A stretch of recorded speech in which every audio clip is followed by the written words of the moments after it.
Hey, what's going on, guys, and welcome. This is Christopher Marc here, and welcome to How to Tailor a Holistic Lifestyle Fit Just for You. And I am here with an amazing person, very vibrant, very colorful, Trudean, and it's just, I'm excited about this interview, so y'all can't tell. So can you tell everybody, like, obviously I'm mentioning your name, can you tell me about your full name and really what do you do? My full name is a mouthful, so I'm gonna just give you the short version. So my Ooh. name is Trudean Hay. Okay. My name is Trudean Hay, and I like to think of myself as a lover of life. I'm a serial entrepreneur and brand specialist. So what is a serial entrepreneur? Like, are you just like killing it in all areas? Is that what it is? Like, I would like to think I am, that's what but you okay. I have multiple businesses. I first started my first business when I was in high school. I was 15 years old. Okay. At the time, I wasn't allowed to work. My mom wouldn't allow it. So Okay. I had to figure out a creative way to make money because, I had needs. So I started my first business at 15. And since then, it's just, I couldn't stop. So. Okay. Okay. So in having your business, like, what is the one thing that you feel like is a difficulty for you, or like this, like you have to kind of practice and work on a consistent basis for you to keep it doing See, well, my businesses, they're very different, I think for me, the only thing I would have to keep practicing and work on is not getting angry at people. Okay, I understand. I understand. I have my moments too. In Trust most me. of my business, I work one-on-one with clients, and sometimes it becomes difficult when you're more passionate about their work than they are. Okay. So you have to find that medium in you love what you do, you want to help them, but at the end of the day, this is not your business. So I'm always trying to find a balance between, just not diving so deep into it. So you're basically trying to keep in mind that you're not trying to overtake what they do. Not even just overtake it. It's more like I can't care about it more than you do. Like, Okay. because some people, I think when it comes to having a passion about what you do, Mhm. some people have the passion, but then when it comes to the business aspect of things, they lose their passion, So sometimes they don't see their end goal because all they can see is right now I have a bunch of paperwork in front of me, but all I want to do is create. So Right. then I'm more passionate about, well, I can see the long run. And, if we just get over this mountain right here, you're good. You just gotta keep Just- with it. But, some people think success is an overnight thing. It's not, it's a constant, so it gets really disheartening sometimes because you see their potential and you see where they can go, but they don't see it themselves, and it's kind of hard. No, it is. It is. Trust me. I work with so many people, and you can see what a person, can do. And I was explaining this to somebody recently about how, like, a person's potential is really their potential, and in the sense of like how far they're willing to go with it, it's up to them. How Right. you know what I mean? And I think, but you might have the vision of being like, hey, you're capable of this, and this. Why don't you just go ahead and do it? Right. But it's like, I think the fear of getting past your fears and emotions and what you're, going through psychologically, it can be a struggle. So what is the one thing that you think is that you find that a lot of your clients really wind up struggling with? Like, what do you think that one hurdle that they just can't get over is? Structure. Structure. They all lack structure. I think one of the biggest misconception of being an entrepreneur is that you're not an employee, which you still are. You're an employee of your own business, your own brand. So a lot of time people lack structure. They don't have that structure to maintain their own business or their own brand, and they struggle a lot with it. Okay, okay. So you were telling me when we were talking before, you were telling me that you have a nonprofit. So is like, what are the different types of? I know you have a nonprofit, but what are the other things that you do? So you do. I know you're a serial entrepreneur, but how does your nonprofit tie into what you do in business as well? Well, my nonprofit is, I would like to say, my baby. Um, it's my passion. I'll like to say it's my reason for living, honestly. Right. Other than my nonprofit, which is a community-based organization here in Philadelphia, it's called ITAF Foundation, which stands for It Takes a Village Foundation. I do catering. Well, I don't really cater no more, but I have a meal prep business. Okay. I do meal prep for postpartum women, or just the average everyday working adult who just can't seem to find the time to cook, but would like to have, healthy meals and stuff like that. So I do meal prep for them. I have a business with my husband. We have I guess you call it a skin and body business. We do handmade soap, body butters, beard oil for men, stuff like that. Right. And I also have a business with my son. He's 3 years old. Yes, I put him to work. Um, I don't blame you. Trust me, I don't blame you at yes, all. I mean, look, he eats a lot. So Yeah. we actually have a couple projects that, we're working on that's coming out soon. But his brand is called True Baby Foodie, which is we do meal for babies. So instead of buying the store-bought stuff, I make them for babies. Oh, So I do a lot. you do a lot, man. It's like I do a lot. okay, so let me ask you this. When do you have time for you? Oh, I have time for me every day. Okay. All right. Yeah, All every right. day. I mean, it's all about balance. It's all Okay. about balance. And like it goes back to structure. It's all about balance. It's all about structure.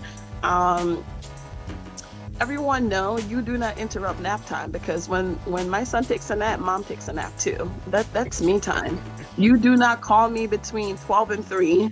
Do not Right. ask me to do anything between those hours. That is me time, okay?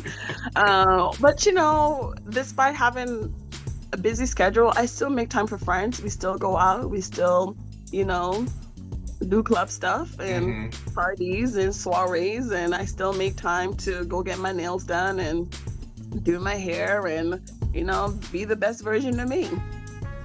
That is amazing. I think that's the thing about it. Like, most people don't understand how to toggle between both. Most people have a lot going on, and then they get so submerged in what they're doing that they lose themselves. You know what I mean? I mean, I can't run on empty, so. No, you can't. You can't. Trust me. Trust me. Yeah, you can't. Not at all. So, do you ever feel like if you had to do something else other than what you're doing, was there anything else that you wanted to do outside of what you're doing now? So originally growing up, I've always wanted to become a doctor. And I actually think that has to do with the fact that I was born and raised in Jamaica. You either become a doctor, you work in finances, or you work the fields. Okay. And being a doctor was it for me. My cousin was a doctor. She inspired me, and I wanted to be an obstetrician gynecologist. Wow. Yeah, but then they tell you how many more years of school you have to do, and I was like, oh no, this is not for me. Yeah, I used You to. want me to do how many more years of school? Oh no, I used to work at a No. hospital, and I would meet the doctors who were doing their residency, and I was just thinking, like, man, like, how long do you have to do this for, and what do you have to do after this? And you, like, wait, seriously? I'm like, how many hours? Like, you're working like 5 days a week. Like, you know, sometimes you're doing 12-hour shifts. Like, I'm like, Mhm. wow, is this like, this is it? But you know, some people are built for that life. I was not. No, because it's you know, it requires a very, in my opinion, very logical, cerebral thinking. Hmm. Like just to kind of be that laser focused in what you need to do for someone. Right. I think that that's really what it requires. I think if you're more vibrant and emotional and things like that, that environment after a while, not saying it doesn't drain them, but it'll drain Right. somebody like myself or you, where you're more creative because Hmm. now you know, I always tell people like when you're creative, you're you're literally feeling the pulse of what people go through or what people like ignore. And so when you Hmm. see people creating artwork, it's like these are all the feelings that people really go through. They just can't Right. articulate it. And we're like kind of like emotional and spiritual translators, you know. So it's a cool thing. But I understand. Okay, so you were going to be a doctor. I was going to I'm be a trying to doctor. imagine this right now. I mean, you got the glasses, but I'm like, man, this is like, okay. So when did you decide? Okay, I'm not going to do this. I'm going to do this. When did that happen? Was it a point in time there? I think that was when I would say, what was that? I was a junior. Is it was sophomore, junior? Which one is the 11th grade? That's a junior, right? I think so. I think I so. forgot. That's been so long for me, but I think it but was I when I believe was so. Yes, in yes. the 11th grade, Right. because I'm very smart, Mm-hmm. my counselors, they put me in a lot of programs, Mm-hmm. so I had to take college courses, and by the time of my senior year, I had all AP classes. And I was like, yeah, no, I love school, but I don't love school this much. I can understand that. That's not for me. So after I graduated high school, honestly, when I went to college, I was like, okay, cool, I'm gonna do business management, because I just knew I wanted to have my own business. Mm-hmm. And it's just how about going to have that business. So I enrolled into retail and finances and business management. Mm-hmm. And I was like, yeah, no, this is not for me either. And I specifically remember going to the counselor, and I was like, so yeah, I'm leaving. I'm not coming back. This is not for me. It's Mm-hmm. not. I I was like, what are they teaching? I don't feel like it was for me, maybe for someone else, but I don't feel like the experience and the knowledge that I needed to gain, I was gonna gain um, in the classroom. Which there's nothing wrong with that. I will never tell no one to not go to college. I just know that path was not my path. You know. Yeah, it. I ran into the same exact thing. I fortunately I said it a little bit differently to the teacher. I was like, listen, I'm going to drop out of this class, and I'm just going to go ahead and focus on my business. And he was just like, Mhm. it's like, why do you say that? I was like, well, because you got to understand, the information that you're teaching is outdated, and even if you bring it current, it's still based around the trial and error of people who are actually learning in the field Right. of the business itself. So I don't want to waste my time. I mean, no, honestly, that's how I felt. I was like, I could either stay here and, I was paying for school out of pocket. It was like, I could stay here and waste all this money for something that's not going to interest me, or Right. I can just go a different route. Okay. All right. So what is so now that you built this I guess your own version, your utopia. What is it that what is your goal? What is your how does this play out? Tell me the story, the Trudean story. Tell me how this So is. for me I felt like I've achieved a lot of my goals. So it's always setting new ones. Um, right now I think I'm in the era of just being me fully, completely, wholeheartedly.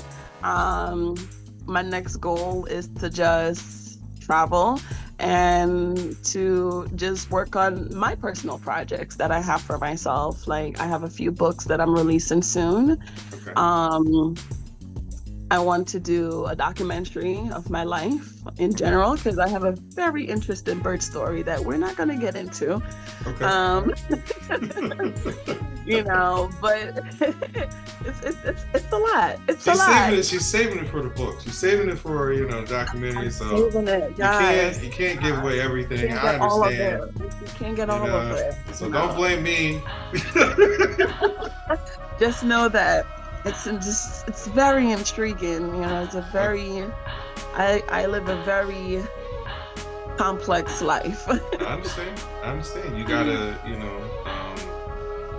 I think you can't be a interesting person without having an intricate life. Yeah. You just can't. That's just what it is. So basically, documentary. You're writing books. Okay, so you got a lot. Okay, so before we end this interview, I just want to ask, what is it that if you had to give an inspirational quote or saying that helps you, keeps you motivated, and you think will help keep someone else motivated, what would it be? I would say just don't give up. And I know it sounds so cliche, but just don't give up. Just keep on going. It's so funny because was it last week? Pretty sure it was last week. I was speaking to a fellow entrepreneur, and I always say to people, this is a quote I heard a very long time ago. I'm talking like well over 10 years ago. And it says, when you walk with your purpose, you collide with your destiny. And as long as you know that you're walking in your purpose, there's nothing that's ever going to stop you. So always find what your purpose is. I feel like I've always walked in my purpose. This is my life. I don't see me doing anything else, and because of that, I feel fulfilled. I'm very happy. And even when I have super bad days, because being an entrepreneur is not for the weak, it keeps me going to know that I'm walking in my purpose. I'm fulfilling my life's goal, my life's destiny, and this is my journey. That was amazing. I had a feeling this was just going to be amazing. I appreciate you taking this time out of your. Oh, I appreciate you so much. The million and trillions of things that you're doing. Quick question before we go. The artwork, did you do that or is that? I am, anime is my life. Don't even get me started. My whole life is surrounded by anime. So this is actually my nerd wall. Okay, that's so your nerd wall. Okay. Yeah, it's my nerd wall. It's a mixture of all my favorite animes and comic books. Okay. And stuff like that. So yeah, anime is my life. Like even it's my life. This is Disney. This is Princess Tiana. Okay. So whenever you see me, if you've ever seen me out in public, if you're in Philly or anywhere and you see me, I will have on something that represents anime. My son has an anime name. His middle name is Calcifer, and it's from Howl's Moving Castle. Like I eat, breathe, sleep, live anime. There's so much you can learn. There's so much. I think the one thing I take away from you is find a way to allow your inner child to live in an adult world. Yes, just be happy. Yeah. Life is already so serious. Just if things are out of your control, which I always tell people, if things are out of my control, what am I gonna do? I can't just sit here and stress about it. Like, it's gonna work itself out. It's not going to work itself out. But at the end of the day, life must go on. So I'm not gonna sit here, beat myself up out of it, stress over it or anything. I'm just gonna put on some heels, a tutu, and go out there with my pink hair. Like, that's tomorrow's problem, not right now. appreciate it. I appreciate you taking this time. Oh, thank you so much. It's a pleasure. Cool. Listen, guys, I'm gonna collect some information so that way y'all want to get in contact with her and touch base, maybe be able to connect, work with her, and then we can kind of go from there. I hope you guys enjoyed this episode, and I'll talk to you guys soon. Peace.